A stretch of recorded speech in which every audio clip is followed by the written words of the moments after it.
Halo semuanya, saya Muhammad Zakiransyah dari kelas 11 IPA 4 akan menjelaskan materi biologi tentang sel. Kita akan membahas mengenai sel terlebih dahulu. Sel dalam pengertiannya merupakan unit organisasi terkecil yang menjadi dasar kehidupan.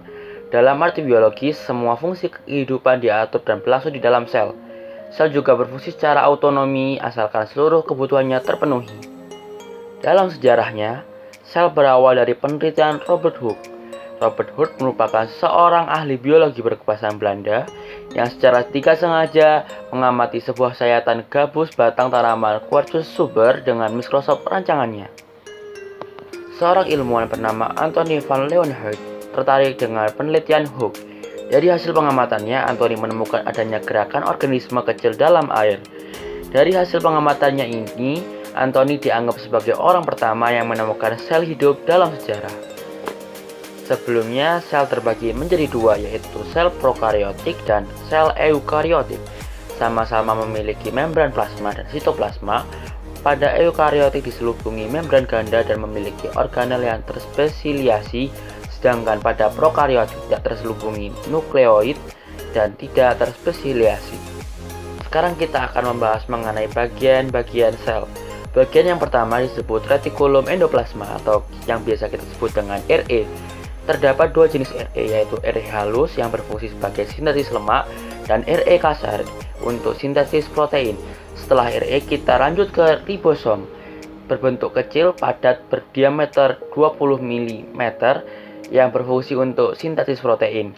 Struktur sel selanjutnya adalah mitokondria atau disebut house of power, memiliki membran ganda yang terdiri dari membran luar dan membran dalam, matriks dan lekukan yang berfungsi sebagai tempat respirasi dan pembentukan sel.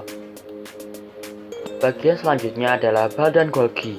Badan Golgi adalah bagian sel yang memiliki fungsi sebagai tempat modifikasi protein, membentuk dinding sel dan lisosom. Lisosom berfungsi dalam pencernaan intraseluler, melakukan autolisis dan autofag. Setelah lisosom kita akan membahas plastida yang hanya ada pada tumbuhan. Terbagi menjadi tiga, yaitu kloroplas, kromoplas, dan leukopas. Fungsinya masing-masing untuk fotosintesis, memberikan warna bunga, dan menyimpan makanan. Bagian lainnya yaitu vakuola.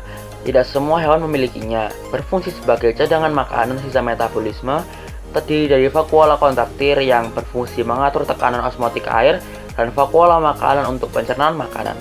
Next yaitu badan mikro, terdiri dari glikosisom yang berperan mengubah lemak menjadi gula dan peroksisom berfungsi untuk menghasilkan enzim katalase.